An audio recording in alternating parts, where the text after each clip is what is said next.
Hello guys, welcome back to civil Mantra. तो आज की वीडियो में हम यूनिट 3 का पार्ट 2 को कवर करने वाले हैं, जिसके अंदर हम differentiator, integrator, differential amplifier and comparator के टॉपिक को यहाँ पर खत्म करेंगे। ठीक है, तो ये यूनिट 3 का बोल सकते हो कि थ्योरी पर्पज से लास्ट वीडियो होगा, जिसमें हम ये सारे इंपॉर्टेंट टॉपिक्स को है उनको समझेंगे। तो पहला जो टॉपिक आता है हमारा वो आता है डिफरेंशिएटर। ठीक है, तो अब डिफरेंशिएटर क्या होता है? बेसिकली डिफरेंशिएटर एज इन जैसे हम डिफरेंशिएशन करते हैं, डिफरेंशिएटर तुम्हारा सेम वही चीज करता है बाय यूजिंग एन ओपैम्प, है ना। ओपैम्प तो हम लोग पढ़ चुके हैं। तो ओपैम्प तुम्हारा कैसा एज अ डिफरेंशिएटर काम करता है, वही चीज हम यहाँ पर समझेंगे। So a differentiator is a circuit that gives an output based on how fast the input voltage is changing, है ना। देखो, अगर आपने डिफरेंशिएशन अच्छे से पढ़ा होगा तो आपको पता होगा कि डिफरेंशिएशन से हमें क्या पता चलता है। डिफरेंशिएशन पहली बात होता क्या है, कैसा होता है, अगर हम उसको ऐसे रिप्रेजेंट करें। मान लो ये कोई डिफरेंशिएशन का टर्म है डीवी बाई डी टी।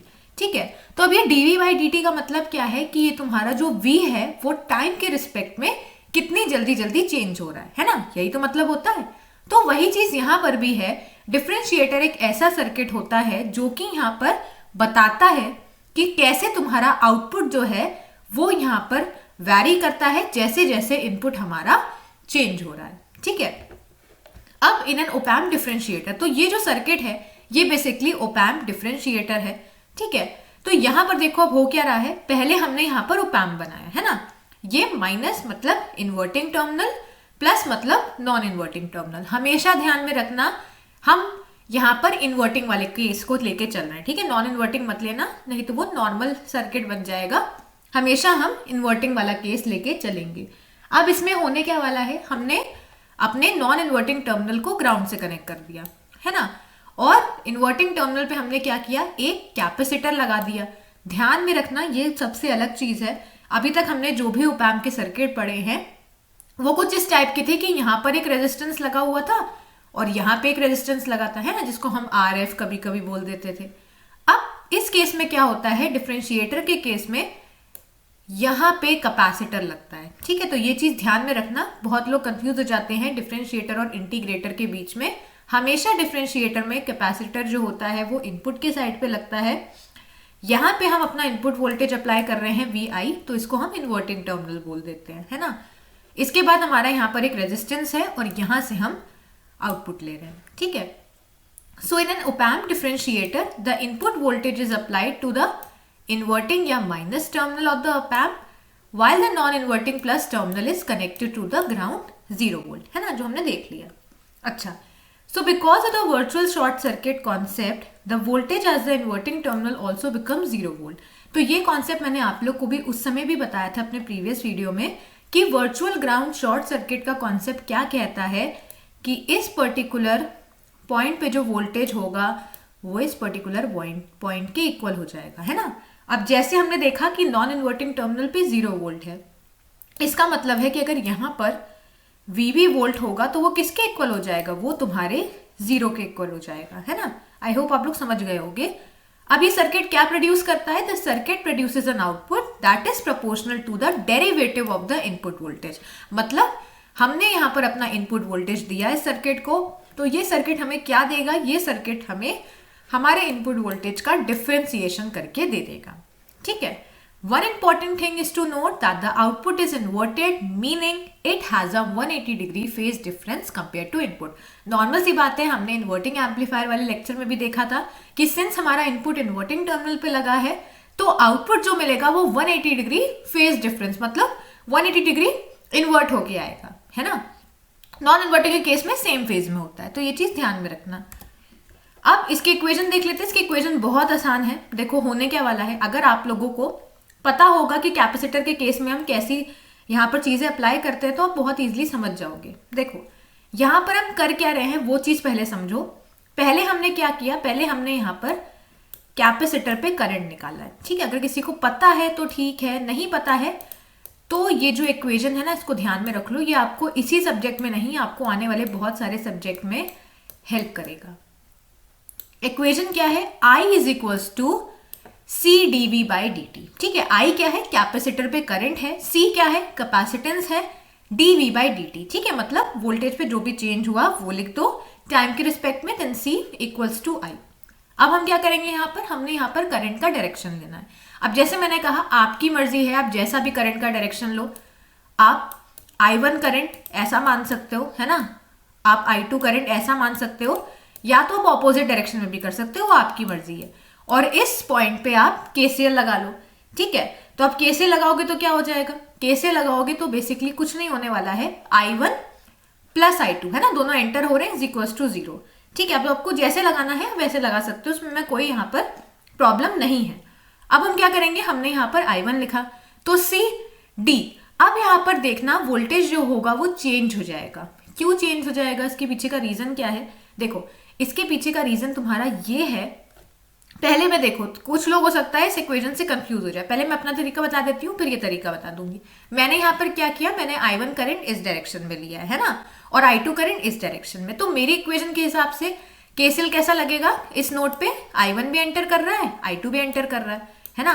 तो मेरी इक्वेशन के हिसाब से जो यहाँ पर इक्वेशन बनेगी वो बन जाएगी i1 is equals to i1 plus i2 is equals to 0, है ना। अब i1 कैसे निकलेगा, i1 मतलब कैपेसिटर पे करंट, कौन सी इक्वेशन है ये, तो इक्वेशन लगा दो c d। अब सबसे बड़ा पॉइंट v क्या ले, देखो कैपेसिटर हमेशा देखा करो, आप कैपेसिटर देखो, रेजिस्टेंस देखो, हमेशा ये चीज ध्यान रखा करो, v आपको सिंगल नहीं लेना है। जो भी यहाँ पर इलेक्ट्रिकल सर्किट में कंपोनेंट लगा हुआ है वो बेसिकली किन दो वोल्टेजेस के बीच में लगा है, वो दोनों वोल्टेज का आपको डिफरेंस लेना पड़ेगा।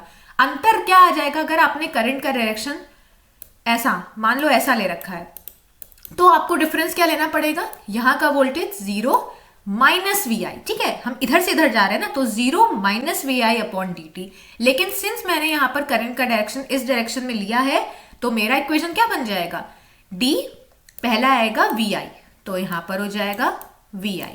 ठीक है, minus 0, so minus 0 divided by D T. ठीक है, प्लस अब मैंने क्या किया i2, अब मैंने i2 का डायरेक्शन अपने हिसाब से ले लिया, तो अब मैं यहाँ पर क्या कर सकती हूँ, मैं क्या लिखूंगी v0, है ना, यही वोल्टेज तो यहाँ पे होगा, तो v0 माइनस 0। आई होप आप लोग समझ रहे होगे, करंट ऐसा जा रहा है ना, तो पहले हमने v0 लिखा, फिर हमने 0 लिखा अपॉन r।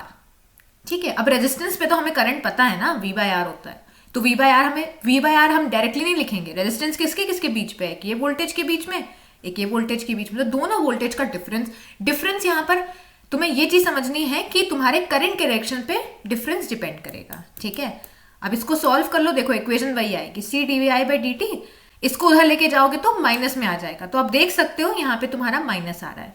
अब यहाँ पर क्या हुआ है, यहाँ पर हमने करंट का डायरेक्शन उल्टा ले लिया है, i1 ऐसा ले लिया है, ठीक है, i2 ऐसा ले लिया है, तो इक्वेशन यहाँ पर ऐसी आ गई है। सॉल्व करके देखो, हमारी भी इक्वेशन यही आ रही है, ये वाली, है ना, और उनकी भी इक्वेशन वही आ रही है, मतलब सिमिलर केस है, कोई प्रॉब्लम नहीं है, तुम्हारी मर्जी, तुम कैसा भी करंट का डायरेक्शन ले सकते हो, बस आंसर जो आना चाहिए वो सेम आना चाहिए। ठीक है, मतलब तुमने जो केसीएल लगाया है वो केसीएल करेक्ट होना चाहिए।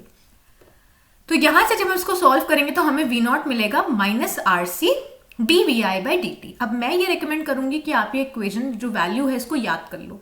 क्यों, बहुत बार पेपर में हम लोग कंफ्यूज हो जाते हैं कि कैसा करंट लेना है, कैसे किसके बीच में डिफरेंस करना है। उस केस में आप क्या कर सकते हो, ऐसे सिचुएशन से बचने के लिए आपने क्या किया, अगर आप भूल भी गए हो, बीच में आपने थोड़ा थोड़ा यहाँ पर इक्वेशन को इलैबोरेट किया, लास्ट में अगर आपका आंसर सही होगा तो 99% चांस होते हैं कि एग्जामिनर फुल नंबर दे देता है। ठीक है, और अगर आपने आंसर ही गलत करा होगा तो वो समझ जाएगा कि हाँ इवेंचुअली बीच के स्टेप गलत होंगे तभी आंसर गलत आया है। ठीक है, तो हमेशा ये चीज ध्यान में रखा करो, कोई भी डेरिवेशन कभी भी करो, उसका जो आंसर है फाइनल आंसर, जैसे डिफरेंशिएटर का क्या आंसर है ना, हमने इन्वर्टिंग पढ़ा था, नॉन इन्वर्टिंग पढ़ा था, तो उस केस में minus R F by R V I, है ना, 1 plus R F by R I. तो ये सारी जो इक्वेशंस हैं इनको याद कर लिया करो। ठीक है, ताकि ये सारी जो सिचुएशंस हैं इनसे बच सको। अब हम क्या करेंगे, अगर हमने आरसी को 1 सेकेंड ले लिया है तो तुम्हारा जो आउटपुट बनेगा वो कुछ ऐसा बनेगा, और आप देख सकते हो D V I by D T मतलब डेरिवेटिव। ठीक है, और यहाँ पर माइनस साइन जरूर ध्यान में रखना, क्यों माइनस है, क्योंकि हमने इन्वर्टिंग टर्मिनल पे इनपुट लगाया है। ठीक है, तो आई होप आपको डिफरेंशिएटर समझ में आ गया होगा, बहुत आसान है, सिर्फ आपको सर्किट ध्यान में रखना है और कैसे इक्वेशन यहाँ पर फॉर्म हो रही है वो चीज ध्यान में रखना है। ठीक है, आगे वीडियो से बढ़ने से पहले मैं आप लोग को ये बताना चाहती हूँ कि आप हमारे चैनल को सब्सक्राइब करें ताकि आपको ऐसी और भी वीडियोस मिले।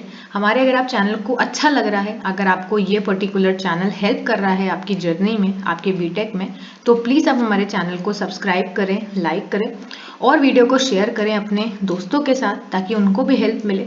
अगर आप हमारे चैनल को और ग्रो करवाएंगे, हमारी वीडियोस को लाइक करेंगे, तो ये मुझे मोटिवेशन की तरह हेल्प करेगा और मैं ऐसे ही वीडियोस और लाऊंगी ताकि आप लोग का जो पेपर है बीटेक का वो इजीली हो पाए, आप उसको अच्छे नंबर से स्कोर कर पाए। तो हमारे चैनल को जरूर सब्सक्राइब करें, ठीक है।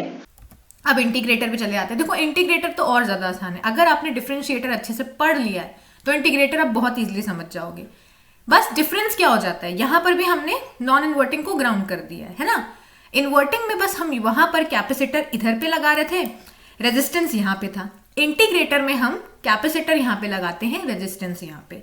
तो यही मैं बता रही थी, लोगों को कंफ्यूजन हो जाता है कि कैपेसिटर कहाँ, रेजिस्टेंस कहाँ। तो हमेशा ध्यान में रखना, डिफरेंशिएटर में हम इन्वर्टिंग टर्मिनल पे मतलब यहीं पे कैपेसिटर लगा देते हैं, ठीक है।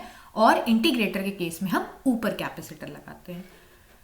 सो an integrator is a circuit. अब सबको पता है इंटीग्रेटर क्या करेगा, इंटीग्रेशन परफॉर्म करेगा। That gives an output based on the total sum या integration of the input voltage over time. इसमें हमने क्या किया है, input voltage is applied to the inverting terminal while the non inverting terminal is connected to the ground। फिर वही बात, virtual ground short circuit के कॉन्सेप्ट से यहां का वोल्टेज और यहां का वोल्टेज इक्वल होगा, मतलब ये भी जीरो होगा, है ना। वन इंपॉर्टेंट थिंग, अब यहां पर भी वही चीज कि जो तुम्हारा आउटपुट होगा वो इन्वर्टेड होगा, मतलब 180 डिग्री फेज डिफरेंस होगा इनपुट एंड आउटपुट के बीच में, ठीक है। रीजन हमें पता है। अब इसमें भी इक्वेशन लगा लो, बहुत इजी है, सेम रहेगा। देखो होने क्या वाला है यहां पर, वही चीज कि यहां पर मैंने करंट लिया ऐसा, ठीक है, I2 लिया ऐसा, तुम जैसे भी ले सकते हो। ये सबसे कन्वीनियंट तरीका होता है करंट लेने का, तो कोशिश करा करो ऐसे लिया करो। बाकी आप चाहो तो उल्टा भी कर सकते हो, उसमें कोई इशू नहीं है। अब यहां पर देखो करंट ऐसा लिया गया, तो मैं तुम लोग को ऐसा वाला तो मैंने पीछे बता दिया ना, ये वाला, तो मैं तुम लोग को ये वाला बता देती हूँ, ठीक है। अभी इसको यहां पर भूल जाओ। अब देखो ये जो I1 है, देखो I1 कैसा होगा, यहां पर तो जीरो हो गया है ना, तो I1 क्या हो जाएगा, 0 माइनस VI/R, ठीक है, प्लस C dV/dt। अब dV/dt क्या हो जाएगा, 0 माइनस V0/dt, क्योंकि हमने करंट का डायरेक्शन कैसा लिया है, ऐसा, ठीक है। अब इसको सॉल्व कर लो। सो माइनस V/R यहां रहा, C को हमने उधर भेज दिया, ठीक है, तो ये C dV/d0 हो गया। अब हमें यहां पर क्या करना है, इसको सॉल्व करना है। So dV/d0 is equal to minus VI/RC, ठीक है। अच्छा कुछ लोग कंफ्यूज मत हो जाना कि ये तो प्लस में था, वहां गया माइनस में क्यों हो गया। देखो यहाँ पर ये माइनस C dV/d0 है ना, तो वहां जाएगा तो प्लस में हो जाएगा। अब इसको सॉल्व कर लेना है। जब हमने सॉल्व किया तो हमें ये इक्वेशन मिली। अब ये मैथमेटिक्स का बहुत बेसिक सा रूल है। यहाँ पर हम क्या करेंगे, हम दोनों साइड इंटीग्रेट करेंगे, है ना, क्योंकि यहाँ पर D का टर्म है, तो अगर हमें V0 चाहिए तो हमें इंटीग्रेट करना पड़ेगा।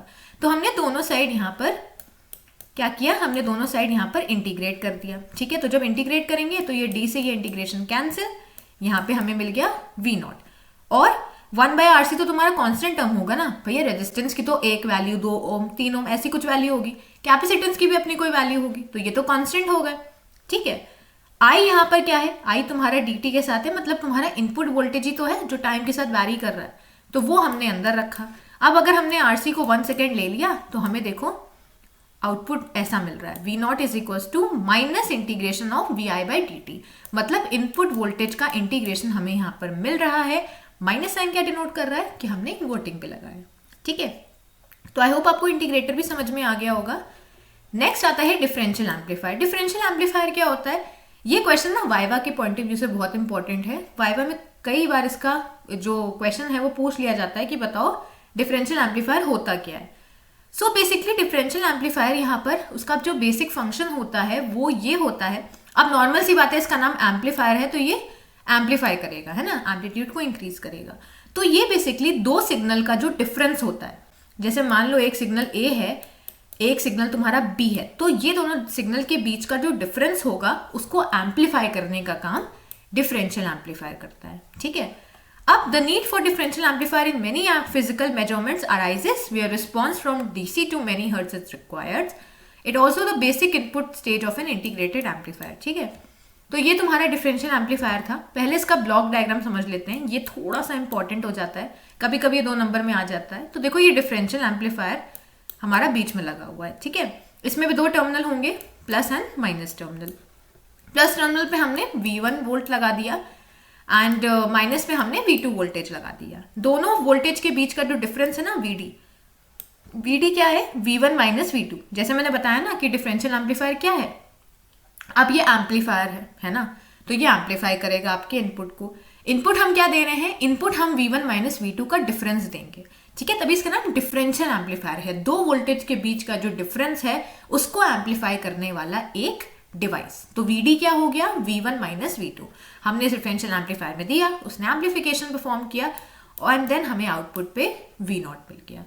ठीक है, ये इसका रियल सर्किट होता है। अगर इसको पढ़ लेना, इसको एक बार समझ लेना। ठीक है, तुम्हें यहाँ पर ज़्यादा नहीं समझना है। जब तुम इसको और डिटेल में जब इलेक्ट्रॉनिक्स एज एन इंजीनियरिंग लोगे तब आपको ज़्यादा अच्छे से इसको पढ़ना पड़ेगा। इसकी पूरी यहाँ पर KCL एंड KVL लगाना पड़ेगा।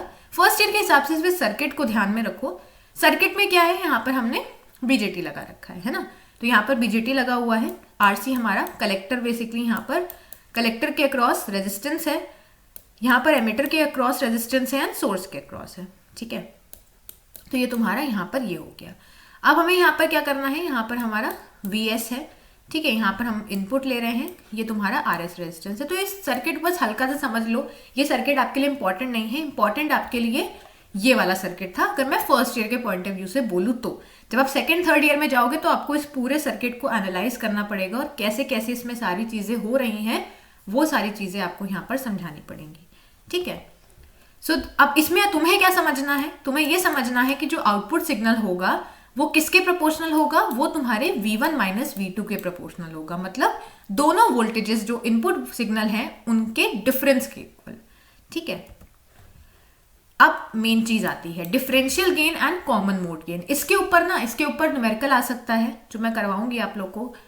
इसमें बेसिकली थ्योरी भी आ जाती है। कभी कभी क्या होता है, लॉन्ग आंसर में 4-5 जो टॉपिक होते हैं वो पूछ लिए जाते हैं एक साथ, होता नहीं ऐसे शॉर्ट नोट करके, तो आपको शॉर्ट नोट पूछा जा सकता है इंपॉर्टेंट टॉपिक्स का, वो मैं यहाँ पर बता दूंगी।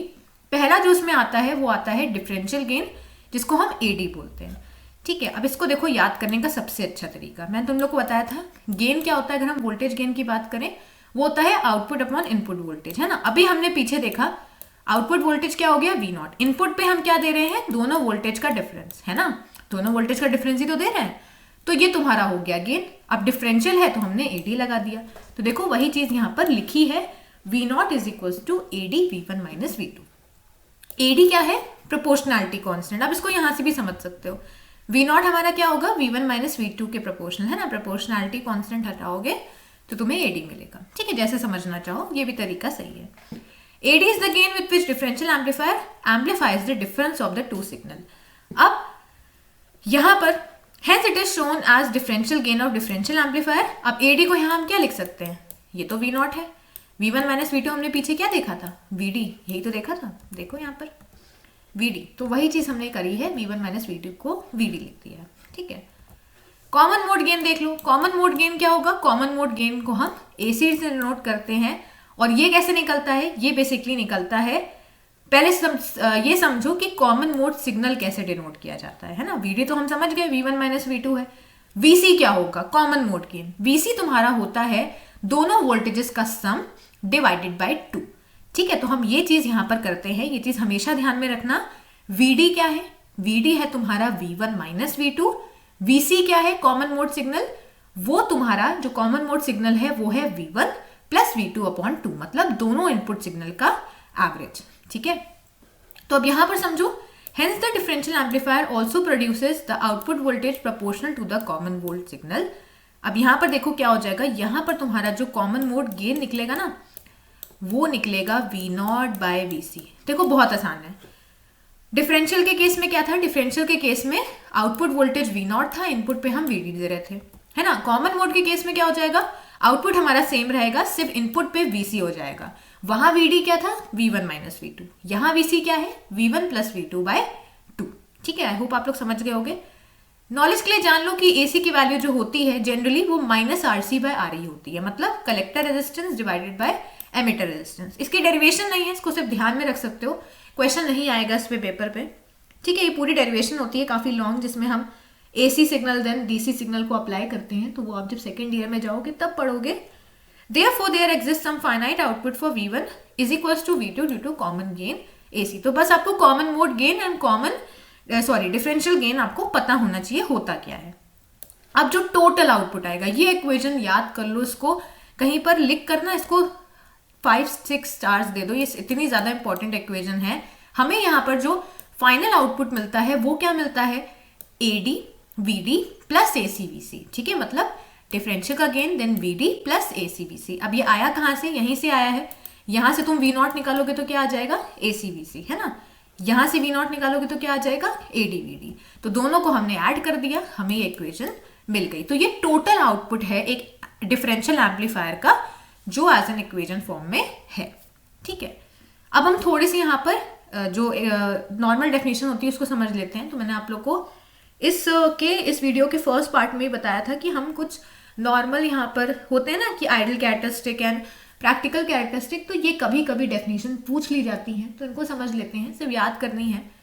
पहला आता है common mode rejection ratio, CMRR, ठीक है। अब दो केस हो सकते हैं, या तो इस पर डेफिनेशन आ जाए या तो इसमें न्यूमेरिकल आ जाए। डेफिनेशन आने के चांसेस ज्यादा है, न्यूमेरिकल में आपको कुछ नहीं करना है, बता दूंगी कैसे करना है। So the ability of a differential amplifier to reject a common mode signal. एक डिफरेंशियल एम्पलीफायर की एबिलिटी कि वो कॉमन मोड सिग्नल VC जो हमने पीछे पढ़ा था ना, उसको रिजेक्ट कर दे, उसको हम बेसिकली एक रेशियो से डिफाइन करते हैं। एक रेशियो क्या होता है, दो क्वांटिटी का यहाँ पर डिवीजन, है ना। तो उस रेशियो को हम बेसिकली बोलते हैं कॉमन मोड रिजेक्शन रेशियो या फिर CMRR, ठीक है। अब CMRR बेसिकली हम निकालते कैसे हैं, मेन तो इसका फॉर्मूला है ना। जब भी डेफिनेशन लिखो तो उसका फॉर्मूला भी वहां पर डिफाइन करो। तो इसको हम निकालते हैं, CMRR is equal to mod AD upon mod AC। Mod AD upon mod AC मतलब AD क्या है, डिफरेंशियल वोल्टेज गेन, है ना, और AC क्या है, कॉमन मोड गेन। अच्छा, तो तुम्हें मॉड का मतलब है कि अगर तुम्हें AD -5 भी दिया है तो तुम्हें यहाँ पर 5 ही रखना है, ठीक है। And same with AC also. So यहाँ पर CMRR क्या हो जाएगा, AD upon AC।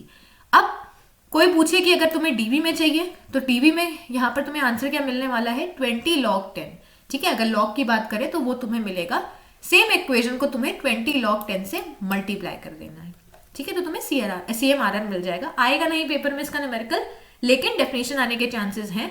So definition यहाँ पर अच्छे से पढ़ के जाना। आगे वीडियो से बढ़ने से पहले मैं आप लोगों को बताना चाहती हूँ कि आप हमारे चैनल को सब्सक्राइब करें ताकि आपको ऐसी और भी वीडियोस मिले हमारे। अगर आप चैनल को अच्छा लग रहा है, अगर आपको ये पर्टिकुलर चैनल हेल्प कर रहा है आपकी जर्नी में, आपके बीटेक में, तो प्लीज़ आप हमारे चैनल को सब्सक्राइब करें, लाइक करें और वीडियो को शेयर करें अपने दोस्तों के साथ ताकि उनको भी हेल्प मिले। अगर आप हमारे चैनल को और ग्रो करवाएंगे, हमारी वीडियोज़ को लाइक करेंगे, तो ये मुझे मोटिवेशन की तरह हेल्प करेगा और मैं ऐसे ही वीडियोस और लाऊंगी ताकि आप लोग का जो पेपर है बीटेक का वो इजीली हो पाए, आप उसको अच्छे नंबर से स्कोर कर पाए। तो हमारे चैनल को जरूर सब्सक्राइब करें, ठीक है। नेक्स्ट आता है स्ल्यू रेट। स्ल्यू रेट क्या है, स्ल्यू रेट बेसिकली वो मैक्सिमम रेट जिससे यहाँ पर जो ओपैम्प का आउटपुट है वो चेंज हो सके पर टाइम, ठीक है। वो तुम्हारा क्या है, वो तुम्हारा स्ल्यू रेट है। क्या है, फिर से बता देती हूँ।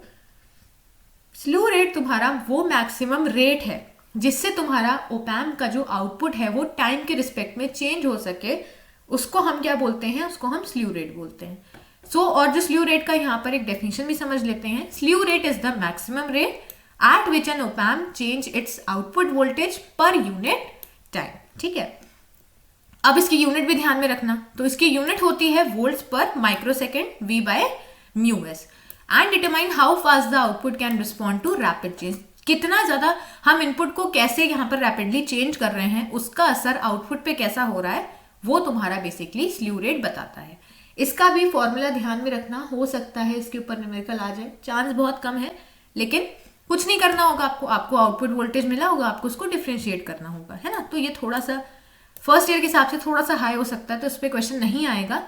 Slew rate is equal to dV/d0, ठीक है। V0 मतलब V आउट या V0 तुम्हारा आउटपुट वोल्टेज है। हायर स्ल्यू रेट, अब सोचो अगर स्ल्यू रेट ज्यादा होगा, स्ल्यू रेट ज्यादा का मतलब है कि तुम्हारा जो आउटपुट वोल्टेज है वो रैपिडली रिस्पॉन्ड कर रहा है जैसे जैसे हम इनपुट को चेंज कर रहे हैं।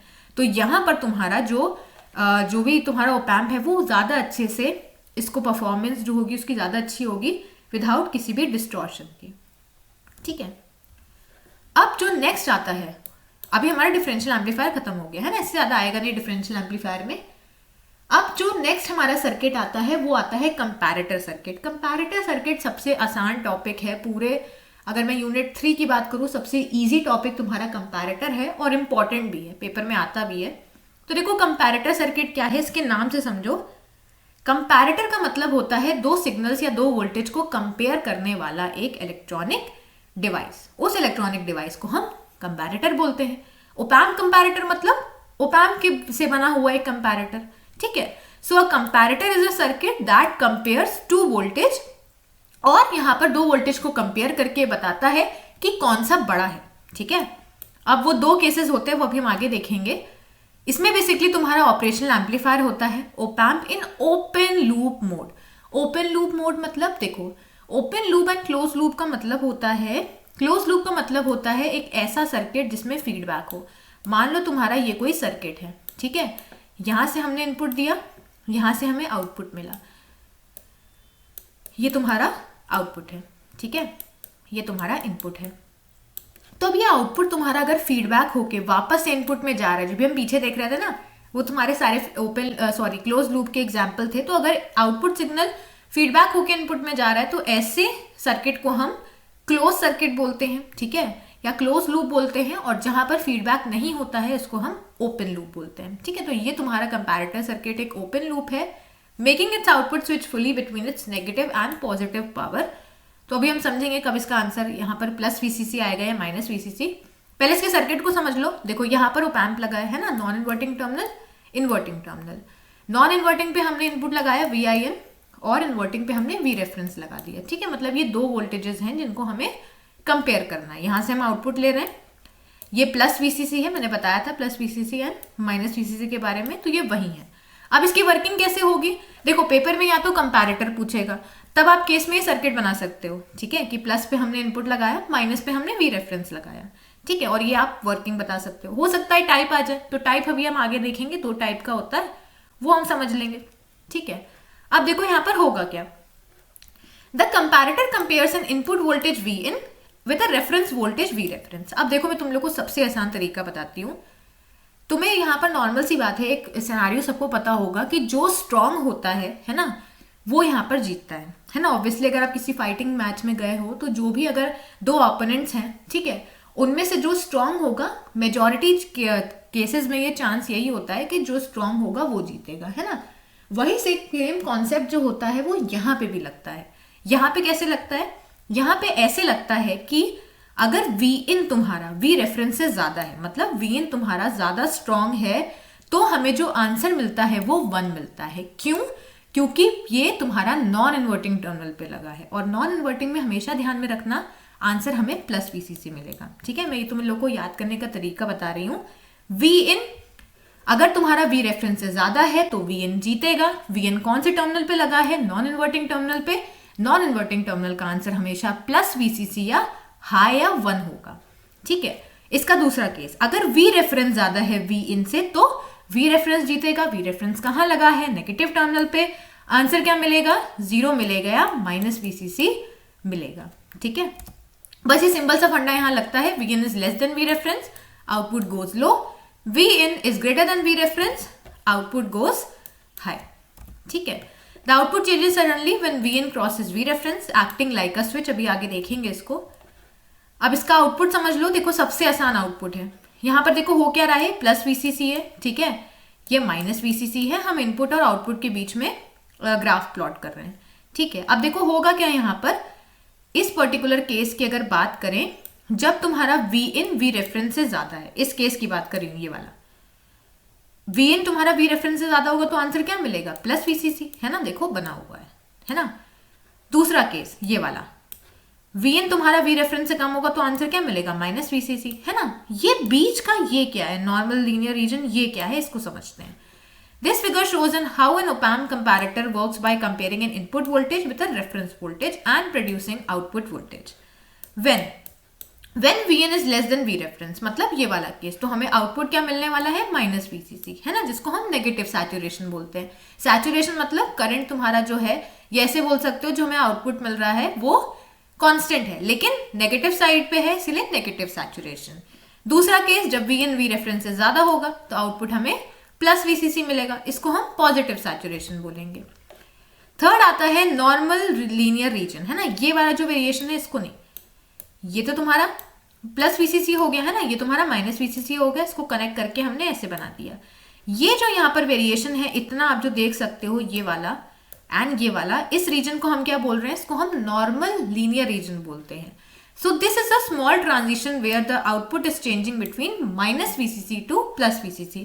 अब जनरली यहाँ पर क्या होता है, जो कंपैरेटर है, अगर हम आइडियल कंपैरेटर की बात करें तो ये जो स्विचिंग होती है ये बहुत जल्दी होती है ना। ऐसा हम माना जाता है कि कंपैरेटर सर्किट क्या करेगा, Vn जब V रेफरेंस से कम है तो माइनस VCC चलेगा, और जैसे ही Vn greater than V reference हो जाएगा तो इसको कोई टाइम नहीं लगने वाला है, ये तुरंत से ही तुम्हारा प्लस VCC हो जाएगा। लेकिन आपको पता है कि आइडियल कोई भी सर्किट नहीं होता है, प्रैक्टिकल सर्किट में हमें थोड़ा सा टाइम लगता है इस स्विचिंग में, minus VCC to plus VCC, और इसी को हम इस शेडेड रीजन से दिखाते हैं, ठीक है। की टेक अवे क्या है, the comparator acts like a switch, है ना, कभी माइनस VCC ऑफ, कभी plus VCC on. The output is इधर हाई और low, making it behave like a digital device, ठीक है। तो अगर आप कंपैरेटर का क्वेश्चन आता है तो आप कंपैरेटर का सर्किट एंड देन आप ये आउटपुट बना सकते हो। The shaded region is the transition zone, but in practical circuit it happens very quickly. This graph help visualize how an op-amp comparator decide high or low output, ठीक है। तो I hope आप लोगों को समझ में आ गया होगा। अब बढ़ते हैं टाइप्स ऑफ कंपैरेटर। देखो यहाँ पर बहुत आसान है, टाइप्स ऑफ कंपैरेटर तुम्हारे दो होते हैं, पॉजिटिव एंड नेगेटिव। नाम से ही समझ जाओगे, पॉजिटिव का मतलब क्या है, नॉन इन्वर्टिंग, है ना, प्लस वाला कौन होता है, नॉन इन्वर्टिंग टर्मिनल ही तो होता है। तो जब हम इनपुट अपने नॉन इन्वर्टिंग टर्मिनल पे लगा दें तो ऐसे सर्किट को हम क्या बोलते हैं, नॉन इन्वर्टिंग कंपैरेटर। तो हमने यहाँ पर V रेफरेंस को इन्वर्टिंग पे लगा दिया, Vin को नॉन इन्वर्टिंग में, आंसर हमें वही मिलने वाला है। Vin greater than V reference, output is high, Vin less than V reference, output is low, ठीक है। तो इसका सर्किट ध्यान में रखना। देखो आंसर में हमें यही मिलेगा। अब हमने इनपुट पे क्या दिया है, हमने इनपुट पे ट्राइंगुलर वेव दी है, यहाँ आप देख सकते हो हमने इनपुट पे ट्राइंगुलर वेव दी है। तो इसको भी समझना बहुत आसान है। देखो यहाँ पर होगा क्या, इस पर्टिकुलर ये तुम्हारी जो वैल्यू है ना, ये वाली, ये तुम्हारी V रेफरेंस है ना। तो अगर हम इस ग्राफ की बात करें, इस ग्राफ में क्या है, इनपुट तुम्हारा V रेफरेंस से कम है ना। अच्छा, इनपुट V रेफरेंस से कम है मतलब ये वाला केस, हमें आंसर क्या मिलने वाला है, 0। तो देखो यहाँ पे आंसर तुम्हें 0 मिल रहा है ना।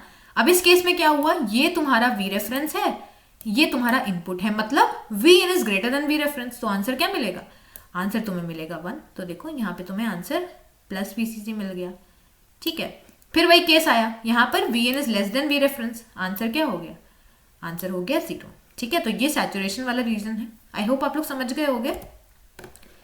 इन्वर्टिंग या नेगेटिव कंपैरेटर में क्या हो जाएगा, तुम्हारा जो इनपुट है वो इन्वर्टिंग टर्मिनल पे लग जाएगा, आंसर हमें अभी भी वही मिलने वाला है। बस इसमें भी देखो सेम होगा, बस जो तुम्हारी इक्वेशन थी ना पीछे, देखो ये वाली इक्वेशन को तुम पलट दो, जब इसको पलट दोगे तो तुम्हें आंसर सेम मिलेगा। यहाँ पे क्या है, Vn तुम्हारा V रेफरेंस से कम है ना, कम है ना। तो देखो अब क्या होने वाला है, इसमें मेन कैच है, यहीं पर सब लोग कंफ्यूज हो जाए। अगर Vn तुम्हारा V रेफरेंस से कम है मतलब नॉन इन्वर्टिंग टर्मिनल पे जो वोल्टेज है वो ज्यादा है और इन्वर्टिंग टर्मिनल पे वोल्टेज कम है, इसका मतलब क्या मिलेगा, अब तुम्हें आंसर 1 मिलेगा, ठीक है। क्या हुआ यहाँ पर, हमने सिर्फ यहाँ पर वोल्टेजेस को चेंज किया है, हमने यहाँ पर मेन चीज को चेंज नहीं किया है। तभी मैं तुम लोग को बता रही थी कि ऐसे मत याद करो कि Vn ज्यादा होगा V रेफरेंस से तो हमेशा आउटपुट हाई मिलेगा, ऐसा नहीं होता है। यहाँ पर कैच क्या है, यहाँ पर मेन पॉइंट यही है कि नॉन इन्वर्टिंग टर्मिनल पे अगर वोल्टेज ज्यादा होगा तो हमें आंसर 1 मिलेगा या VCC मिलेगा, और इन्वर्टिंग टर्मिनल पे अगर ज्यादा होगा तो हमें आंसर माइनस VCC या 0 मिलेगा, ठीक है। तभी यहाँ पर जो इक्वेशन है, जो डायग्राम है, जो ग्राफ है वो पूरा पलट गया है। इस पे क्या होगा, इसमें Vn तुम्हारा ज्यादा हो गया है V रेफरेंस से, मतलब इन्वर्टिंग साइड पे वोल्टेज ज्यादा हो गया है, तो आंसर क्या मिलने वाला है, माइनस VCC और 0। फिर यहाँ पे क्या हो जाएगा, Vn तुम्हारा फिर कम हो गया V रेफरेंस से, मतलब V रेफरेंस ज्यादा हो गया, तो नॉन इन्वर्टिंग पे ज्यादा वोल्टेज, आंसर क्या मिलेगा, आंसर मिलेगा 1। ठीक है, तो आई होप आप लोग को कंपैरेटर सर्किट अच्छे से समझ में आ गया होगा। आई होप आपको वीडियो अच्छा लगा होगा। वीडियो अच्छा लगा है तो वीडियो को लाइक करें, शेयर करें और चैनल को सब्सक्राइब करें। अगर आपके पास कोई डाउट है तो आप मुझसे कमेंट सेक्शन में पूछ सकते हो। Thank you.